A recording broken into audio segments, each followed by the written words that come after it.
श्री हनुमान अंक में श्री हनुमान चरित में गर्भहरण में निमित्त। जिस प्रकार भगवत भक्तों के तन मन प्राण और जीवन सर्वस्व श्री भगवान ही होते हैं, भगवान के अतिरिक्त उन्हें कहीं कुछ भी प्रिय नहीं लगता। वे अहर्निश अपने प्रभु के ही स्मरण चिंतन एवं भजन में लगे रहते हैं। उसी प्रकार भक्त वत्सल श्री भगवान भी अपने भक्तों का शिष्यों सरीखे निरंतर ध्यान रखते हैं। भक्त का सुख दुख प्रभु अपना ही समझते हैं। वे दया में सर्वेश्वर अपने भक्त को प्रत्येक रीति से अंतर बाह्य शुद्ध और पवित्र रखते हैं। समस्त दुखों का मूल अभिमान होता है। अतः भक्त के हृदय में तनिक भी अभिमान का अंकुर उत्पन्न हुआ कि करुण वर्णाले प्रभु उसे शीघ्र मिटा करके भक्त का अंतःकरण निर्मल बना देते हैं। उस समय भक्त को कुछ कष्ट की भी अनुभूति होती है, किंतु वह पीछे श्री भगवान की अद्भुत करुणा एवं प्रीति का दर्शन कर आनंद विभोर हो जाता है। भगवान श्री राम और श्री कृष्ण के नाम और रूप में ही अंतर है, वस्तुतः वे दो नहीं एक ही हैं। इसी प्रकार जनक नंदिनी सीता और वृषभानु दुलारी राधा भी एक ही हैं। इनमें कोई भेद नहीं है। ज्ञान मूर्ति पवन नंदन इस अभेद तत्व से अपरिचित हों ये बात नहीं है, किंतु उन्हें तो अवध बिहारी नव जलधर श्याम धनुर्धर श्री राम एवं जनक दुलारी ही प्रिय लगती हैं। वे निरंतर उन्हीं के ध्यान में आनंदमग्न रहते हैं। प्रभु भी ये जानते हैं और उनके साथ वैसे ही लीला करके उन्हें सुख देते रहते हैं। वैवस्वत मनवंतर के 28वें द्वापर में भगवान श्री कृष्ण अवतरित हुए। उस समय उन्होंने अपने भक्तों के गर्भ अपहरण के लिए पवन कुमार को निमित्त बनाया था। द्वारकाधीश श्री कृष्ण ने अपनी प्राण प्रिया सत्यभामा की प्रसन्नता के लिए स्वर्ग से पारिजात ला करके उसके आंगन में लगा दिया। बस सत्यभामा के मन में अभिमान का अंकुर उत्पन्न हो गया कि मैं ही सर्वश्रेष्ठ सुंदरी और अपने स्वामी को सर्वाधिक प्रिय हूं।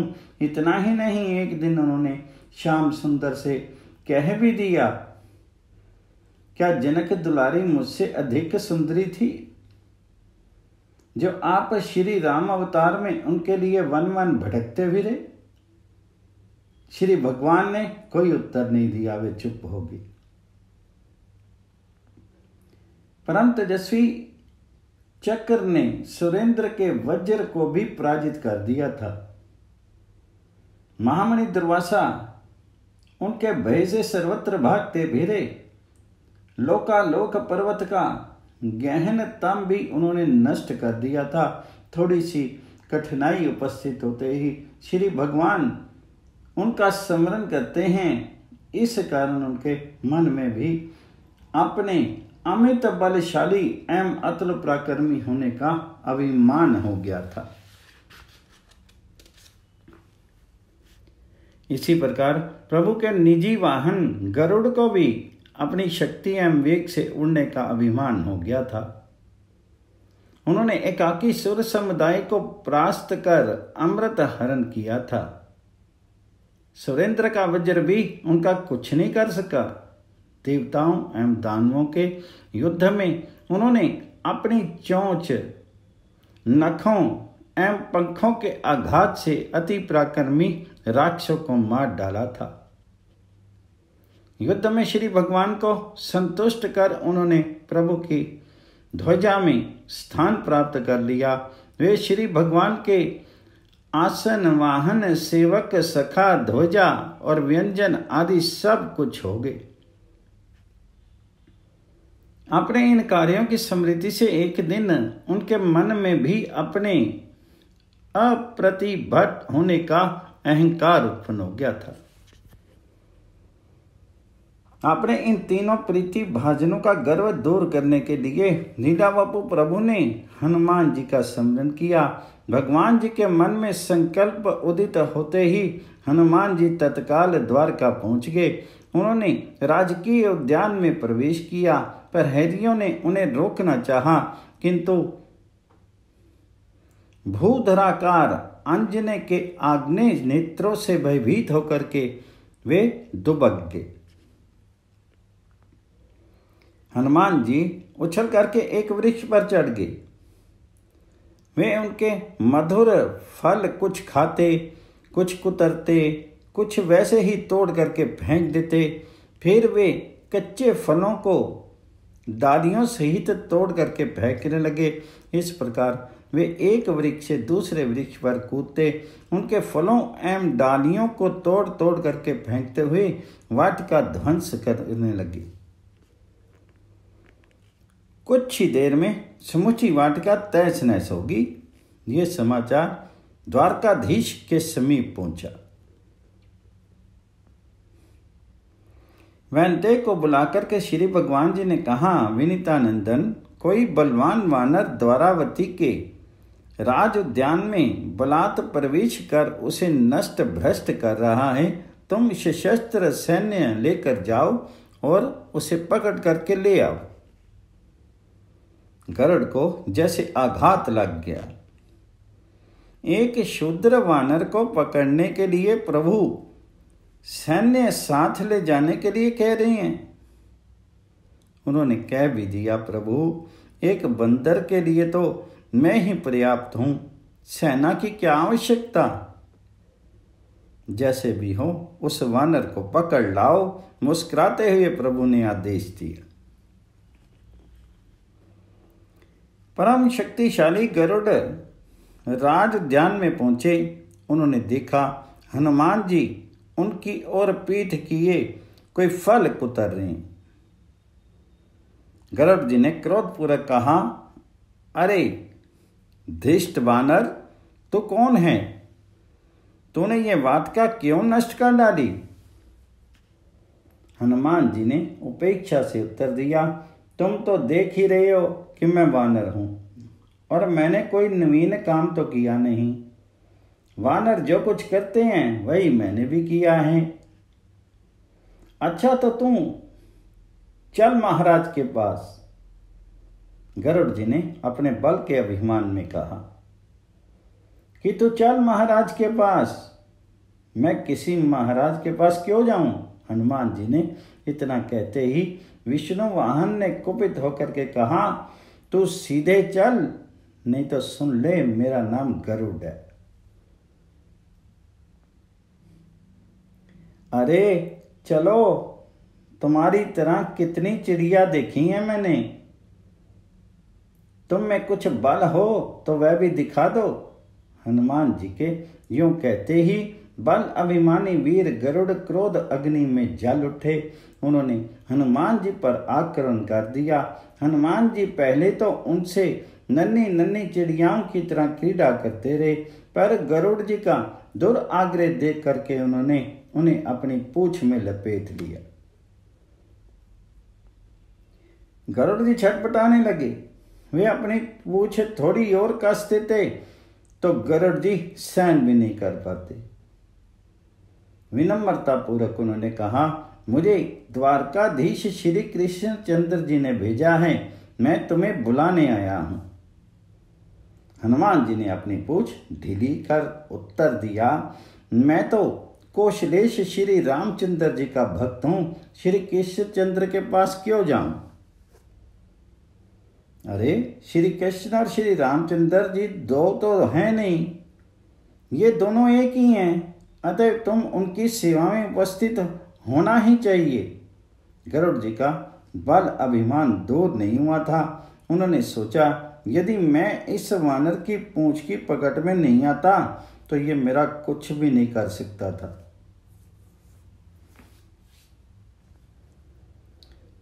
तुम्हारा ये कथन सत्ता सत्य है कि श्री कृष्ण और श्री राम एक ही हैं, किंतु मेरा मन तो धुरंधर श्री राम का चरण अनुरागी है, इस कारण मैं अन्य किसी की सेवा में नहीं आ जा सकता। हनुमान जी ने स्पष्ट उत्तर दे दिया। तो गरुड़ जी अत्यंत क्रुद्ध हुए, बोले श्री कृष्ण चंद्र की सेवा से तो तुम्हें चलना ही पड़ेगा। देखो भैया गरुड़, मुझसे झगड़ो मत, मुझे शांतिपूर्वक फल खाने दो, तुम यहां से चले जाओ। हनुमान जी का उत्तर सुनते ही गरुड़ जी उन्हें पकड़ने का प्रयत्न करने लगे। तुम नहीं मानोगे, हनुमान जी ने प्रभु के वाहन पर तीव्र आघात करना उचित नहीं समझा। उन्होंने गरुड़ जी को पकड़ करके धीरे से समुद्र की ओर फेंक दिया और स्वयं मलयगिरी पर चले गए। गरुड़ सीधे मुंह के बल समुद्र में गिरे। वे क्षण भर के लिए मूर्छित हो गए। समुद्र का कुछ पानी भी पी गए। मूर्छ निवृत्ति के उपरांत उन्हें दिग्भ्रम भी हो गया। उन्होंने मन ही मन प्रभु का स्मरण किया, तब उनकी बुद्धि स्थिर हो सकी। भीगे पंख लज्जित गरुड़ प्रभु के समीप पहुंचे। व्यंग पूर्वक श्री कृष्ण ने पूछा, समुद्र में स्नान करके आ रहे हैं क्या? गरुड़ जी आर्त होकर गरुड़ जी ने प्रभु के चरणों में घिर पड़े। बोले, प्रभु वह वानर असाधारण है, उसी ने मुझे पकड़ करके समुद्र में फेंक दिया था। इतना कहते हुए भी उनके मन में अपने वेग से उड़ने का अहंकार अवशिष्ट ही था। भगवान मन ही मन मुस्कुरा उठे।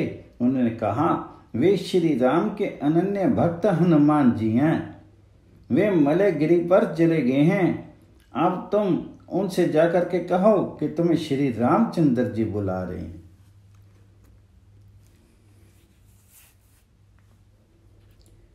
गरुड़ ने श्री भगवान जी के चरणों में मस्तक रखा और मलयगिरी के लिए प्रस्थित हुए। श्री भगवान जी ने सत्यभामा जी से कहा, तुम सीता का रूप धारण करके मेरे समीप बैठो, क्योंकि हनुमान को श्री सीताराम का ही रूप प्रिय है।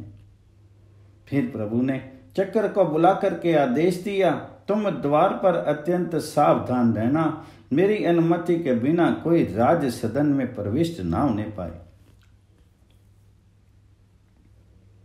सुदर्शन चक्र चले जाने पर प्रभु स्वयं धनुर बाण धर श्री राम रूप में सिंहासनासीन हो गए।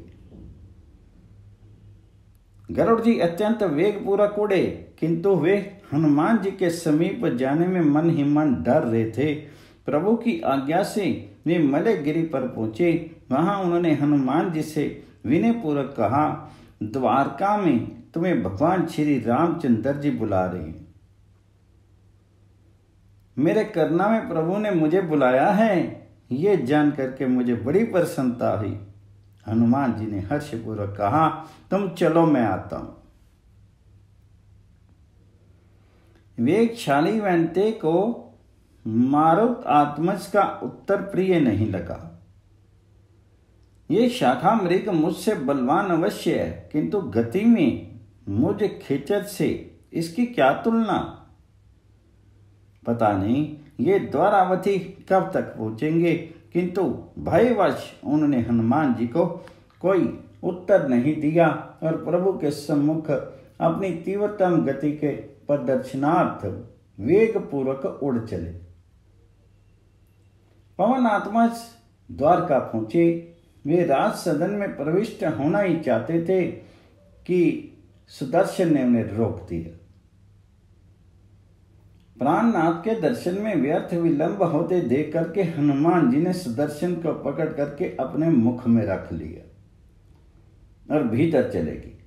वे भगवान श्री राम के चरणों में गिर पड़े। फिर हाथ जोड़े प्रभु के मुखार विंद की ओर अपलक दृष्टि से देखते हुए उन्होंने विनय पूर्वक पूछा, नाथ माता जी कहाँ हैं? आज आप किसी दासी को गौरव प्रदान कर रहे हैं। सत्यभामा भी लज्जित हो गई। उनका सौंदर्य अभिमान नष्ट हो गया। उसी समय अत्यंत वेगपूर्वक उड़ने के कारण हाँफते कांपते गरुड़ जी प्रभु के समीप पहुंचे तो वह पहले से ही हनुमान जी को विद्यमान देख करके उनका मुख नीचा हो गया, उनका वेगपूर्वक उड़ने का अभिमान भी गल गया। मुस्कुराते हुए भगवान श्री राम रूपधारी द्वारकेश ने हनुमान जी से पूछा, तुम्हें राज सदन में प्रविष्ट होते समय किसी ने रोका तो नहीं? हनुमान जी ने विनय पूर्वक उत्तर दिया, प्रभु द्वार पर सहस्त्रार मुझे आपके चरणों में उपस्थित होने में व्यवधान उत्पन्न कर रहा था। व्यर्थ विलंब होते देखकर मैंने उसे अपने मुंह में रख लिया। हनुमान जी ने चक्र को मुंह से निकाल करके प्रभु के सामने रख दिया। चक्र श्रीहत हो गए थे। तीनों का गर्व चूर्ण करके हनुमान जी ने अपने परम प्रभु के चरणों में प्रणाम किया और उनकी अनुमति से मल्याचल के लिए प्रस्थित हो गई। इसी प्रकार एक बार हनुमान जी ने महाधनुर्धर अर्जुन का भी गर्व हरण किया था। वह कथा अत्यंत संक्षेप में इस प्रकार है। बात है द्वापर के अंत की। एक दिन अर्जुन एकाकी ही सारथी के स्थान पर स्वयं बैठ करके अपना रथ हाँकते अरण्य में घूमते हुए दक्षिण दिशा में चले गए। मध्याह्न काल हो जाने पर उन्होंने रामेश्वरम के धनुषकोटि तीर्थ में स्नान किया और फिर कुछ गर्वपूर्वक इधर उधर घूमने लगे। उसी समय उन्होंने एक पर्वत के ऊपर सामान्य वानर के रूप में महावीर हनुमान जी को देखा। उनका शीर सुंदर पीले रंग के रोए से सुशोभित था और वे राम नाम का जप कर रहे थे। उन्हें देख करके अर्जुन ने पूछा, अरे वानर, तुम कौन हो और तुम्हारा नाम क्या है? हंसते हुए हनुमान जी ने उत्तर दिया, मैं समुद्र पर शिलाम का 100 योजन विस्तृत सेतु निर्माण कराने वाले प्रभु श्री राम का सेवक हनुमान हूं। अर्जुन ने गर्व में भर करके कहा, समुद्र पर सेतु तो कोई भी महान धनुर्धर अपने बाणों से बना लेगा। श्री राम ने व्यर्थ ही प्रयास किया। तो हनुमान जी ने तुरंत कहा, बाण का सेतु हमारे जैसे वानरों का पार नहीं सह सकता, वह भार नहीं सहेगा। इसी कारण प्रभु ने शर सेतु निर्माण का विचार नहीं किया। पांडुनंदन अर्जुन बोले, यदि वानर भानुओं के आवागमन से ही सेतु टूट जाए तब तो धनुर्विद्या ही कैसी। तुम अभी मेरी धनुर्विद्या का चमत्कार देखो। मैं अपने बाणों से समुद्र पर 7 योजन लंबा सेतु निर्माण कर देता हूं। तुम उस पर आनंद पूर्वक उछल कूद करो।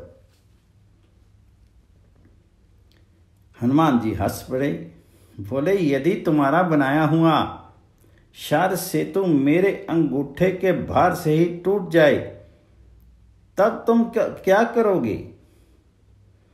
गर्वपूरित अर्जुन प्रतिज्ञा कर बैठे, यदि तुम्हारे भार से सेतु टूट गया तो मैं जीवित ही चिता की अग्नि में जल जाऊंगा। अब तुम भी प्रण करो। हनुमान जी ने कहा, यदि तुम्हारे बाणों में निर्मित सेतु मेरे अंगुष्ठ भार से नहीं टूटा तो मैं जीवन भर तुम्हारे रथ की ध्वजा के समीप बैठ करके तुम्हारी सहायता करता रहूंगा। अच्छी बात है, कहते हुए पार्थ ने अपना विशाल गांडीव धनुष हाथ में लिया और कुछ ही क्षणों में महान नीलोधरी के ऊपर अपने बाणों से 100 योजन विस्तृत सुदृढ़ सेतु तैयार कर दिया। तब उन्होंने महावीर हनुमान से कहा, वानराज, अब तुम इच्छा अनुसार इस पर उछल कूद कर सकते हो।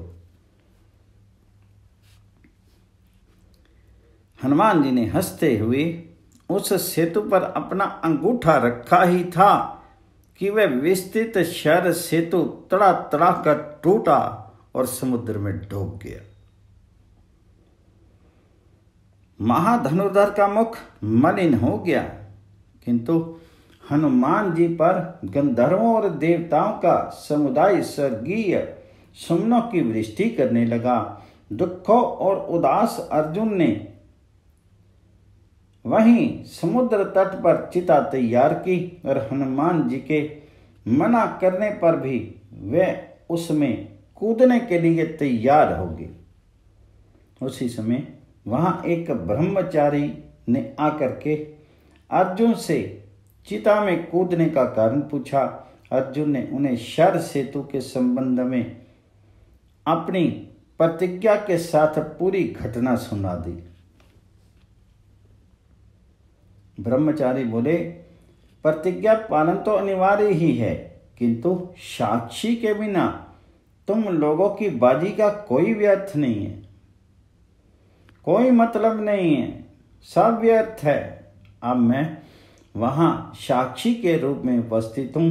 तुम अपने बाणों से सेतु निर्माण करो और मैं कपिराज उसे अपने अंगुष्ठ भार से डुबा दें, तब मैं उचित निर्णय दूंगा। ठीक है, दोनों ने कहा और अर्जुन ने अपने बाणों से तुरंत 7 योजन विस्तृत सेतु निर्माण कर दिया। हनुमान जी ने उसे अंगूठे से दबाया, किंतु सेतु का कुछ नहीं बिगड़ा। हनुमान जी चकित हो गए। उन्होंने अपने पैरों, हाथों और घुटनों के बल से भी उसे दबाया, पर वह सुदृढ़ सेतु तिल भर भी टस से मस नहीं हुआ। हनुमान जी सोचने लगे, जो शर सेतु मेरे अंगुष्ठ का सामान्य भार भी नहीं सह सका था, वही अब मेरा संपूर्ण भार सह ले रहा है। निश्चय ही इसमें कोई ना कोई हेतु है। भगवान श्री राम के अनन्य सेवक ज्ञानी नाम अग्रगण्य हनुमान जी ने अर्जुन से कहा, पांडुनंदन, इस ब्रह्मचारी के सहायता से मैं आपसे पराजित हो गया। ब्रह्मचारी के वेश में स्वयं श्री भगवान ने ही पधार करके तुम्हारी रक्षा की है। इन्होंने सेतु के नीचे अपना चक्र लगा दिया है। त्रेता में इसी वेश में मेरे स्वामी श्री रामचंद्र जी ने द्वापर के अंत में मुझे श्री कृष्ण के रूप में दर्शन देने का वरदान दिया था। आपके शर सेतु के निमित्त से इन्होंने अपना वरदान भी पूरा कर दिया। सहसा बटु के स्थान पर वंशी विभूषित पीताम्बर धारी नव नीरद बपु श्री कृष्ण चंद्र का दर्शन होने लगा। कृष्ण भगवान जी की जय, हनुमान जी की जय। हनुमान जी ने उनके चरणों में प्रणाम किया और मयूर मुक्ति ने उन्हें आलिंगन बद्ध कर लिया। अर्जुन चकित होकर के अपने रक्षक प्राण प्रिय सखा की लीला देख रहे थे। उनके सम्मुख श्री कृष्ण के आज्ञा के अनुसार चक्र शर सेतु से बाहर निकल करके अपने स्थान के लिए चला गया और अर्जुन के द्वारा निर्मित सेतु विशाल जल्दी की तरंगों में विलीन हो गया। अर्जुन का गर्व नष्ट हो गया और अपनी प्रतिज्ञा के अनुसार हनुमान जी अर्जुन के रथ पर ध्वजा के समीप रहने लगे। इसी कारण अर्जुन कपि ध्वज के रूप में प्रसिद्ध हुए। महाभारत के युद्ध में महान धनुर्धर अर्जुन के बाणों के आघात से विपक्षी वीरों के रथ अत्यधिक दूर जा गिरते थे, किंतु अर्जुन के रथ को पीछे फेंकने की सामर्थ्य किसी योद्धा के बाण में नहीं थी। एक बार वीरवर कर्ण के शराघात से अर्जुन का रथ थोड़ा ही पीछे खिसक गया था कि श्री कृष्ण बोल उठे, वाह, निश्चय ही कर्ण शूरवीर और महान धनुर्धर है। अर्जुन खिन्न हो गए। उन्होंने मधुसूदन से पूछ भी लिया, प्रभु मेरे बाण के आघात से शत्रुओं के रथ कितनी दूर चले जाते हैं, तब तो आप कुछ नहीं बोलते, किंतु कर्ण के द्वारा मेरा रथ तनिक सा पीछे सरका तो आप उसकी प्रशंसा करने लगे। जनार्दन ने तुरंत उत्तर दिया, पार्थ तुम्हारे रथ पर महावीर हनुमान बैठे हैं, उनके रहते हुए भी तुम्हारे रथ का पीछे हट जाना कर्ण की वीरता का ही द्योतक है। यदि आंजनेय आसीन ना होते तो तुम्हारा रथ कभी का भस्म हो गया होता।